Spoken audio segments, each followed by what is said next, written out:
Hey everyone, this is Paul Benedict with the Benedict Group at Keller Realty Las Vegas. It's Tuesday, July 13th, and I'm here to give you a market update on Las Vegas real estate.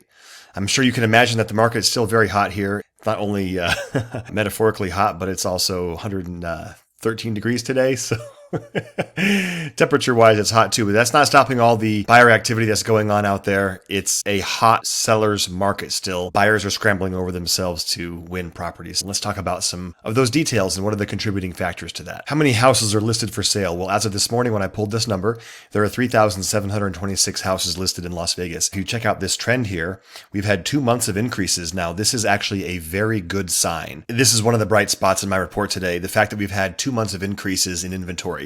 So we desperately need more houses to be listed in our market so we can have more of a semblance of equanimity and balance between all the buyer activity and some of the available product, because we've had a tremendous shortage of available houses for sale. That's causing prices to increase very, very quickly and very dramatically. So with 3,726 houses being listed, this is movement in the right direction.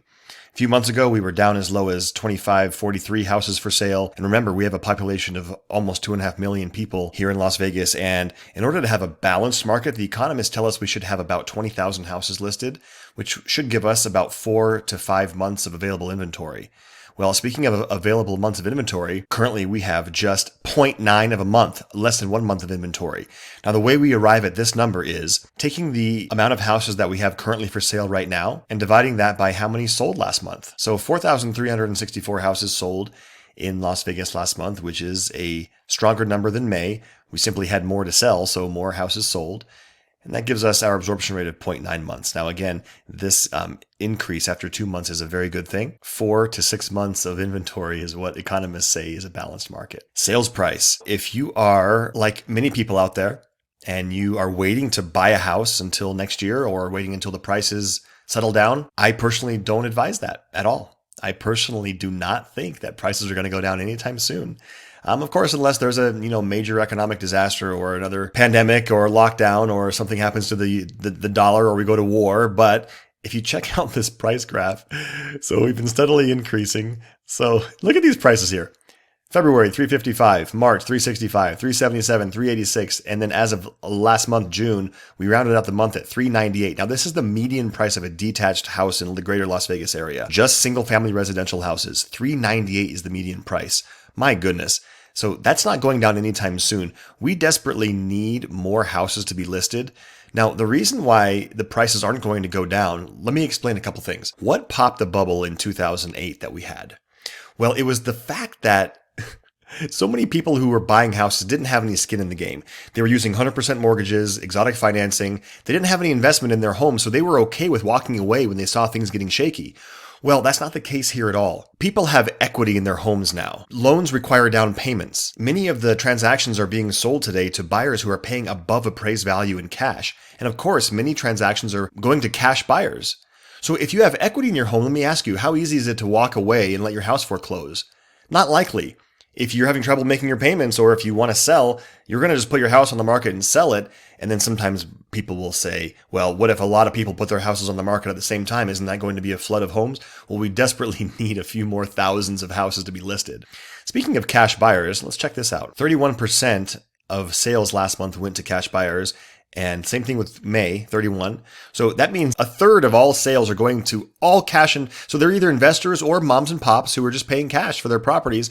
And how likely is it for those houses to foreclose? Well, the chance is almost zero unless they don't pay their HOA payment or their property taxes, and then the HOA or the tax assessor can foreclose, but that's highly unlikely. So there are not many contributing factors to another foreclosure crisis or to prices tanking. So I'd like to hear your comments below as to why you think prices might go down.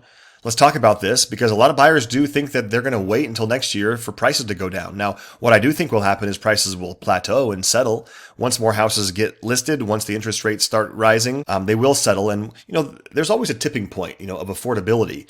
And as Las Vegas prices become less affordable for the average home buyer and the average income earner, things will slow down.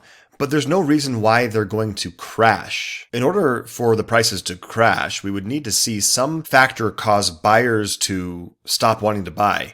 and sellers to need to sell. Well, with interest rates being as low as they are and with the economy doing fairly well and with our unemployment rate being around, 8-9% in Vegas, buyers are buying. People are qualified. There's some strength in the economy here. Let's talk about new construction for a moment. As of May, so we have about a month delay on new construction data, $407,000 was the median price of a brand new construction home in Vegas. New construction homes are very challenging to buy as well.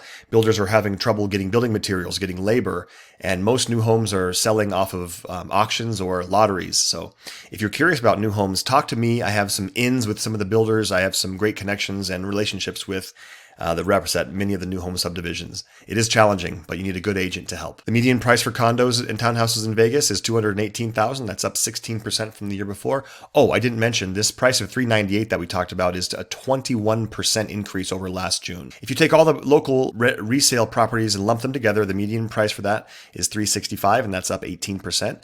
We use this number, $365, to compare the Las Vegas area with the national median home price, which is $350 as of May. We are more expensive than the national median home price. Price per foot, $208 a foot for resale houses in Vegas. Also, days on market is important to talk about. This is one of the other positive factors that I would like to report today. 7 days on market is 1 day longer than last month, which was 6 days on market. So we are increasing very slowly, but that's a good thing. 5,036 properties are under contract. So as always, I have a lot more data to share, and I'd love to talk to you about your individual house, your individual neighborhood. What are the comps in your neighborhood?